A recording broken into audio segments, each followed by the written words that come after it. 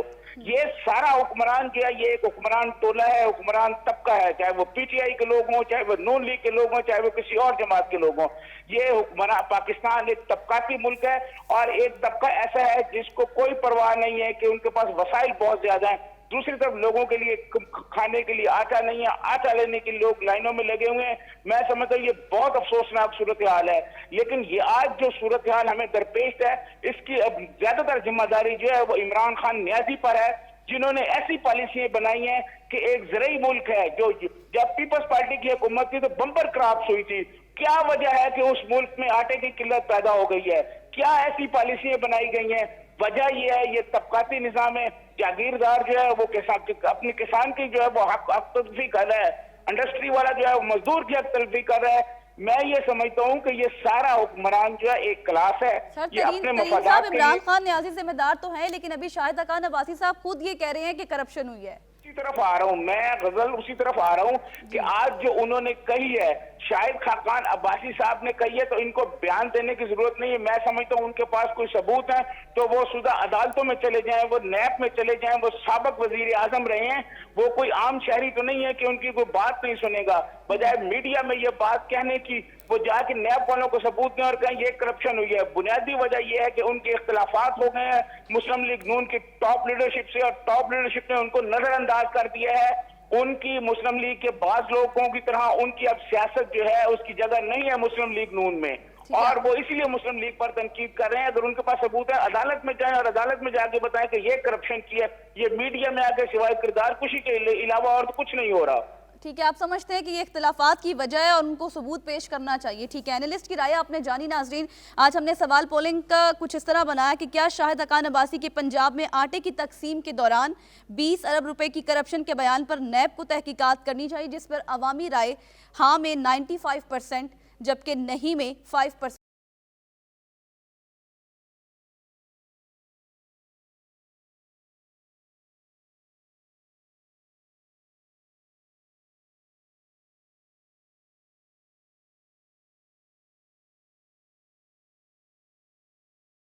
Welcome back after the break. اور اب ہم بات کریں گے کہ آج 1 مئی ہے، مزدوروں کا عالمی دن منایا جا رہا ہے دنیا بھر میں، لیکن ان کی اہمیت کو اجاگر کرنے کے لیے. لیکن ہم نے دیکھا کہ مزدور طبقہ جو ہے اس کو اس دن کی اہمیت کے حوالے سے پتہ ہی نہیں ہے. وہ آج بھی اپنے بچوں کا پیٹ پالنے کے لیے سڑکوں پر آس لگائے بیٹھے ہیں.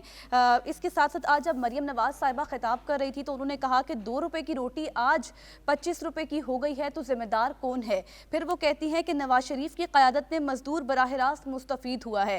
ایسے میں بنیادی سوال بھی اپنے پینل کے سامنے ایسے ہی رکھیں گے. ساتھ ساتھ مجھے آپ بتائیے گا کہ مزدوروں کا آج عالمی دن ہے، پاکستان میں مزدوروں کی اجرت، ان کی سیکیورٹی، اولڈ ایج فنڈز جیسے بنیادی حقوق کیا ان کو حاصل بھی ہیں؟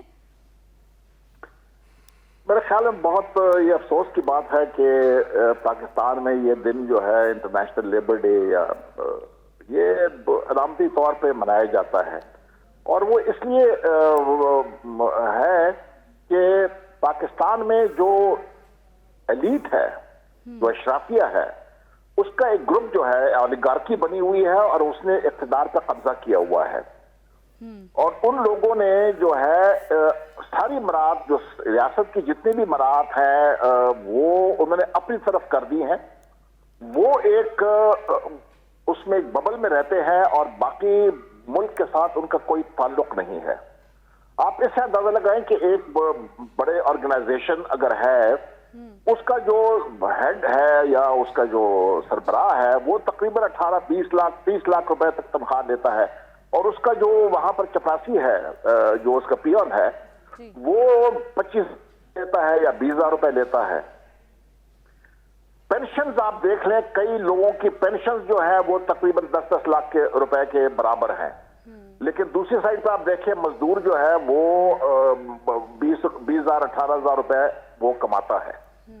تو اس میں یہ کہاں کا انصاف ہے؟ یہ ایک غیر منصفانہ نظام ہے جو اس ملک میں ہے، صرف لپ سروس کی جاتی ہے اس کے مزدوروں کے لیے۔ آج مزدور کام کر رہے تھے کیونکہ ان کو پتا ہے کہ اگر وہ کام نہیں کرے گے تو شام کو روٹی گھر پہ نہیں ہوگی، تو آج تو سارے مزدور کام کر رہے تھے۔ میرے گرد و نواح میں نے یہاں پر دیکھا ہے جو کنسٹرکشن وغیرہ ہو رہی ہے، سارے مزدور کام کر رہے تھے۔ تو یہ میرے خیال میں ایسی ایک ہم نے ایک دن بنایا ہوا ہے، اس کے بعد چھٹی بھی کر لیتے ہیں، تقریریں بھی کر لیتے ہیں، لیکن پاکستان میں جو مزدور ہے، جو غریب طبقہ ہے، اس کے لیے کوئی مراعات نہیں ہے، اس کے لیے کوئی سہولیات نہیں ہے، نہ اس کی صحت کی طرف توجہ دی جاتی ہے، کوئی نہ پلان اس کے بھی ہے بچوں کے۔ حکومت کا، کوئی اسٹریٹجی بھی ہے حکومت کی اس حوالے سے؟ نہیں جی، یہ دیکھیں نا، یہ تو وہ ایک اولیگارکی میں نے بتا دیا نا، ایلیٹ اولیگارکی ہے جو اقتدار پہ قبضہ ہے، وہ اپنے میں آپس میں ایک دوسرے کو مراعات دیتے رہتے ہیں، لیکن وہ چونکہ ریپرزینٹ نہیں کرتے ہیں اس کلاس کو۔ جب آپ دیکھیں نا، ایک سیاسی پارٹی کے جب آپ ایم این اے وغیرہ بنتے ہیں تو آپ کروڑوں روپے میں ٹکٹ خریدتے ہیں، تو مجھے آپ یہ بتائیں کہ وہ کیوں غریب آدمی کا خیال رکھے گا، یا کیوں غریب آدمی وہ ایوان تک پہنچ سکے گا؟ تو یہ جس کے پاس پیسہ ہے وہی اقتدار پہ قابض رہے گا، وہ اپنے آپ کو مراعات جو ہے وہ دن بدن بڑھاتا جائے گا، اور مزدور کی طرف یا غریب آدمی کی طرف اس کا کوئی نہیں ہوگا۔ جب تک غریب کی ریپرزنٹیشن نہیں ہوگی جہاں پر حکومت ہے، حکومت کے اندر اگر غریب کی اور مزدور کی ریپرزنٹیشن نہیں ہوگی، یہ سسٹم ٹھیک نہیں ہو سکتا ہے۔ کوئی پارٹی بھی، جتنی مرضی بھی آپ پارٹیاں لے لیں، اس کے اندر سارے جو ہیں یہ ایلیٹ گھسے ہوئے ہیں، یہ اشرافیہ جس کو ہم کہتے ہیں وہ بیچ میں گھسے ہوئے ہیں، انہوں نے اس کے اوپر قبضے کیے ہوئے ہیں، اور اس طرح پاکستان کی جو پورا حکومتی نظام ہے اس کے اوپر ایلیٹ کا قبضہ ہے۔ آپ کیا سمجھتے ہیں کیا اقدامات ہونے چاہیے؟ اقدامات یہ ہونے چاہیے کہ جب تک یہ غریب آدمی اٹھے گا نہیں اور اپنے حق کے لیے لڑے گا نہیں، اور یہ اپنے ایک ایسے ایسوسیشن نہیں بنائے گا، ایسی ایک پارٹی نہیں بنائے گا جو ان کی نمائندگی کرے۔ اس وقت پاکستان میں کوئی سیاسی پارٹی ایسی نہیں ہے جو نمائندگی کرے غریب کی، یہ ساری جو ہے وہ ایلیٹ کی نمائندگی کرتے ہیں۔ یہ باقی ہم لوگ جیسے ہیں، ہم اس طرح ووٹنگ ہے اور ہم اس کو دیکھتے ہیں کہ جی ایک پارٹی آ گئی یا دوسری پارٹی آ گئی، باقی سب کا ایک ہی منشور ہے، سب کا ایک ہی طریقہ کار ہے، کوئی ان میں فرق نہیں ہے کسی پارٹی میں۔ تو جب تک غریب کو ریپرزنٹیشن نہیں ملے گی، یا وہ اپنی پارٹی بنائے یا وہ سٹرگل کرے، کلاس سٹرگل ہوگا تاکہ وہ اقتدار کے ایوانوں تک پہنچ سکے۔ جب وہ اقتدار کے اوپر پہنچے گا تو تب جا کے وہ غریب آدمی کے لیے کچھ کر سکے گا، ورنہ یہ سسٹم اس طرح چلتا رہے گا۔ ٹھیک ہے سر، لیکن آج کا دن جیسے ہم منا رہے ہیں، آپ کو جیسے ہم ایک چھٹی ہے، سال بعد یہ چھٹی آتی ہے، سب لوگ مناتے ہیں، مقابلے ہوتے ہیں، ٹیبلز ہوتے ہیں، لیکن مزدور آج بھی اپنے کام پر ہے۔ ایک دن کی چھٹی سے آپ سمجھتے ہیں ان کے مسائل حل ہو جائیں گے؟ نہیں، اس نے تو چھٹی نہیں کی نا، جس کے لیے آپ دن منا رہے ہیں، جس آدمی کے لیے آپ دن منا رہے ہیں، اس نے تو چھٹی نہیں کی۔ چھٹیاں بھی اشرافیہ نے کی ہے، ایلیٹ نے چھٹی کی ہے۔ وہ چلا جاتا ہے، 2-3 تقاریر ادھر کر دیتا ہے، ادھر کر دیتا ہے، ایئر کنڈیشن گاڑی میں جاتا ہے، ایئر کنڈیشن کمرے میں جاتا ہے، ادھر 2-3 تقاریر کرتا ہے، اور وہ سمجھتا ہے کہ میں نے اپنا کام جو ہے وہ کر دیے۔ وہ جس کو چھٹی چاہیے وہ تو ابھی تک کام کر رہا ہے۔ وہ مطلب ہے کہ مجھے آپ یہ بتائیں نا، میں تو ادھر دیکھ رہا ہوں سارے مزدور جو ہے وہ تو آج کام کر رہے تھے، جو کام جن کو روزگار نہیں تھا وہ کام کی تلاش میں بیٹھے ہوئے تھے۔ تو حکومت نے کیا کیا ہے؟